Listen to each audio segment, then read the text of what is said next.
자기만 생각하고 그들의 행동에 대한 질타들을 생각을 못한 거죠. 저는 가장 큰 한국교회 병폐가 그라고 생각합니다. 교회만 나오면 된다. 아니죠.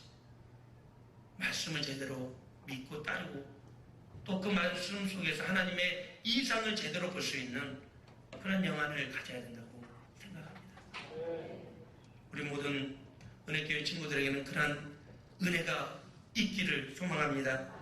진짜 우리 다음 세대들, 우리 중고등부 친구들은 하나님의 이상을 바라보고 하나님을 의식하며 살아갈 수 있는 믿음의 세대를 되시기를 소망합니다.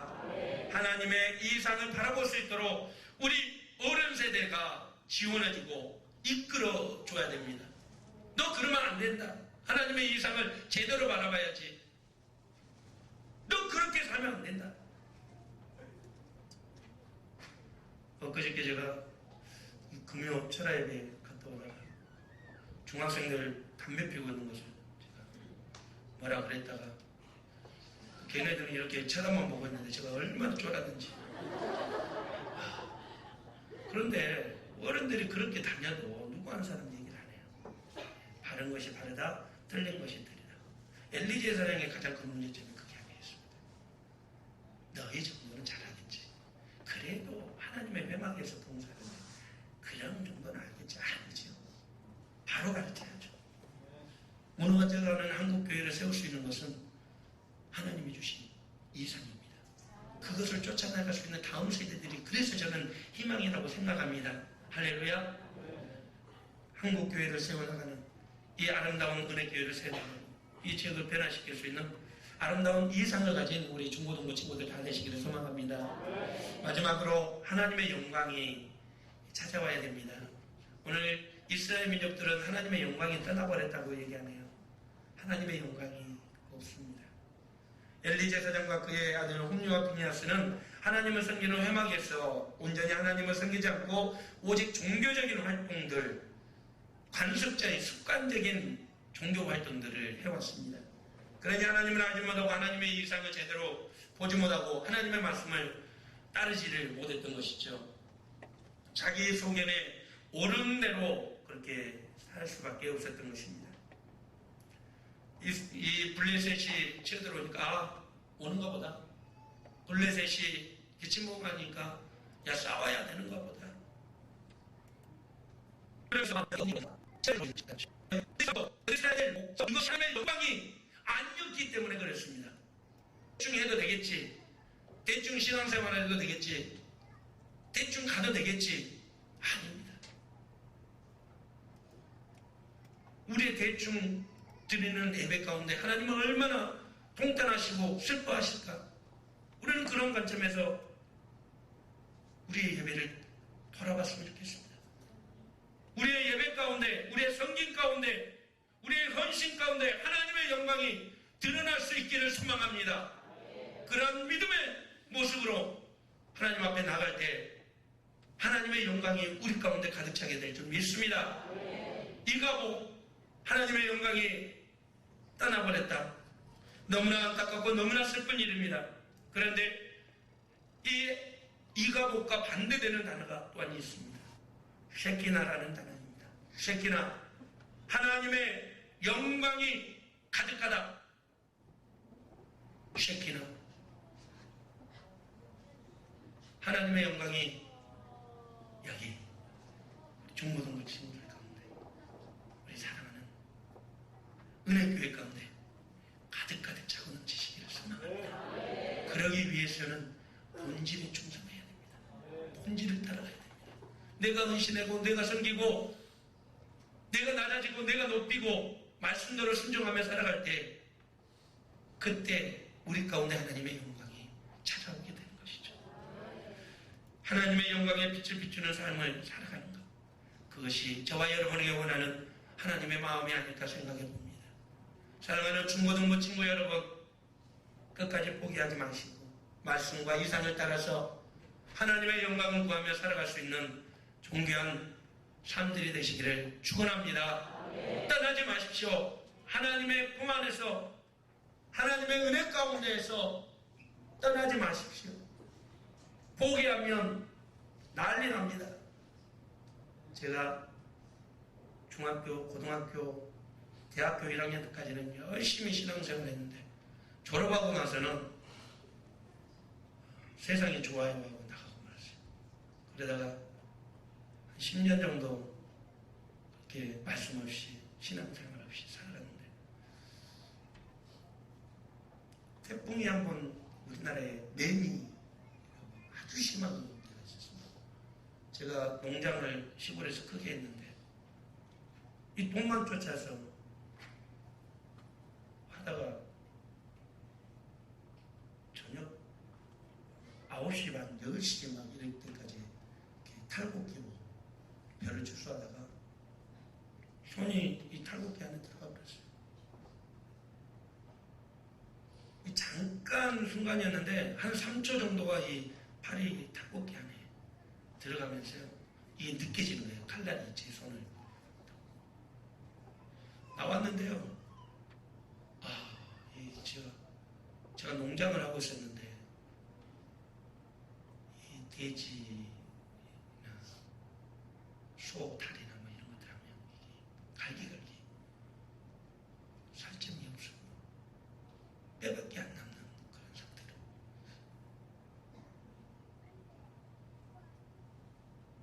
아픈 것이 생각이 안 났어요. 내 인생이 이대로 끝났구나. 그리고 병원에 갔는데 병원에서 하는 얘기가 손을 잘라야 됩니다.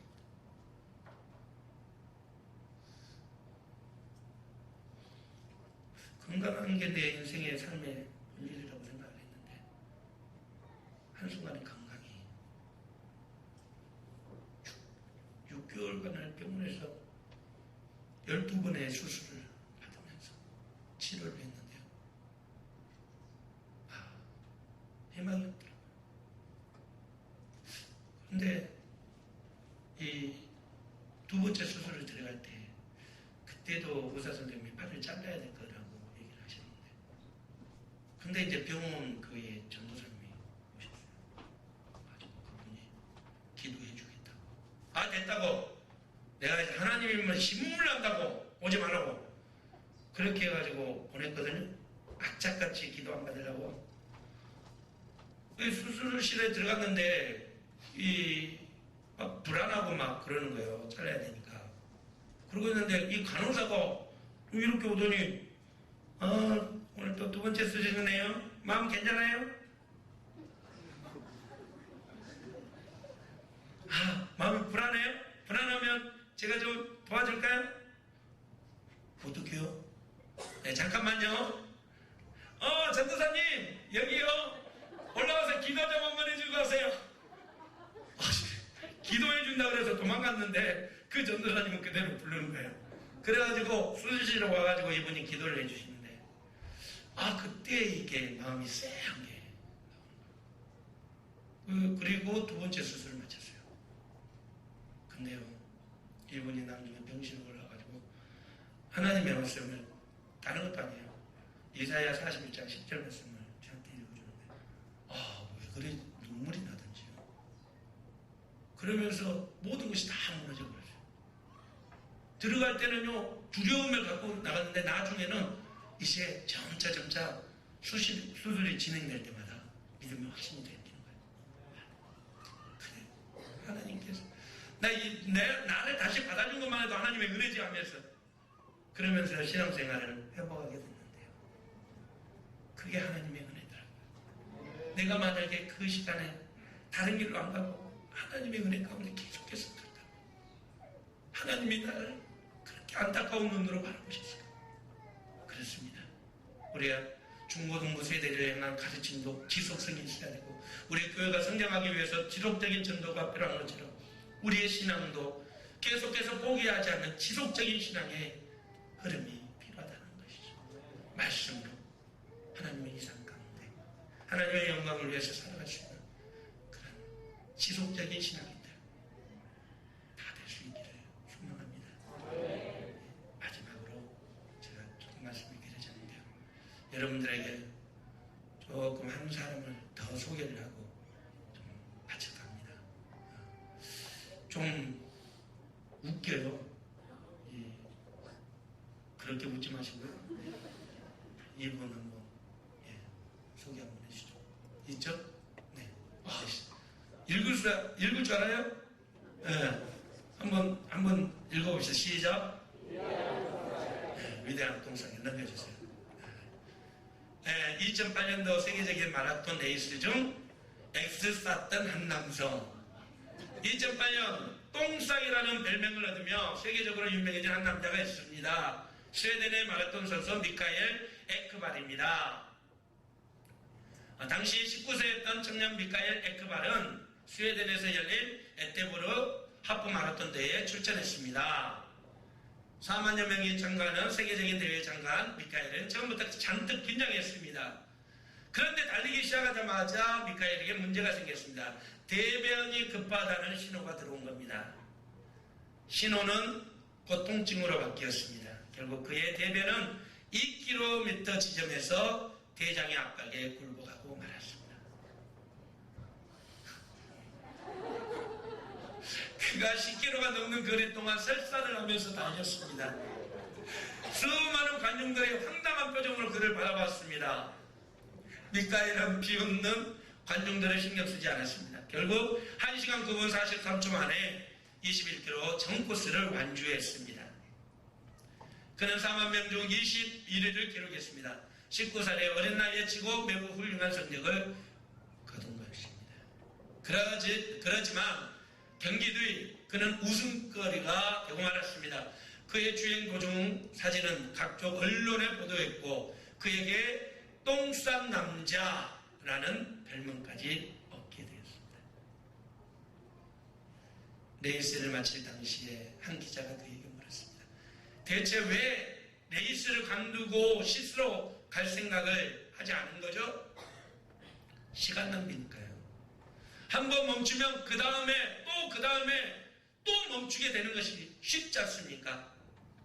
미카엘은 당당했습니다. 세간의 시선을 두려워하지 않았습니다. 그리고 그는 이듬해 같은 대회에 출전해서 9위를 기록했습니다. 한 해 전보다 13위나 순위가 합당해진 겁니다. 그의 도전은 멈추지 않았습니다. 2014년 3월 덴마크 코펜하겐 하프 마라톤 대회에선 1시간 1분 29초를 기록하며 스웨덴의 신기록을 기록했습니다. 그의 끝없는 노력과 진정성에 이제 세상은 그의 기행을 웃음거리로 삼지 않습니다. 그를 진정한 스포츠맨으로 기억할 뿐이죠. 똥싸게. 여러분, 포기하며 멈추면 끝납니다. 우리 사랑하는 중고등부 친구 여러분, 포기하지 않는 지속적인 신앙의 힘, 하나님을 사랑하고 예수 그리스도를 온전히 섬기는 그런 온전한 신앙인의 모습으로 지속적으로 배워나갈 수 있기를 축원합니다. 할렐루야. 예수적이라고 요거도 먹어도 똥싸기라고 요거도 먹고도 달리잖아요. 근데 우리가 세상 가운데 예수 믿는다고 손가락질 받는 게 그게 문제입니까? 하나님의 영광이 우리 가운데 나타내야죠. 할렐루야. 진정으로 믿음의 주인공의 세대로 우뚝 서나갈 수 있는 우리 중고등부 친구들, 우리 성도님들 되시기를 주님의 이름으로 축원드립니다. 기도하겠습니다. 사랑의 하나님 아버지, 감사합니다. 살아도 죽어도 하나님의 영광을 위해서 살아갈 수 있도록 쉐키나 하나님의 영광을 생각하게 하여 주셔서 감사합니다. 하나님, 우리 인생이 하나님의 영광이 떠나가버리는 이 가보세의 인생이 아니라 하나님의 영광의 빛을 비추는 쉐키나의 인생이 되게 하여 주시옵소서. 그러한 삶이 되도록 우리 사랑하는 중고등부 친구들 붙잡아 주시고 인도하여 주시옵소서. 그들에게 하나님의 말씀과 하나님의 일상을 가르치는 귀한 선생님들에게도 지혜와 능력을 더하여 주시며 하나님의 은혜로 날마다 동성장하는 중고등부 되게 하여 주시옵소서. 이를 위해서 지도하고 가르치는 우리 전도사님과 또 담임 목사님에게도 하나님의 놀라운 사랑과 은혜로 함께하여 주시옵소서. 예수님의 이름으로 감사하며 기도드립니다.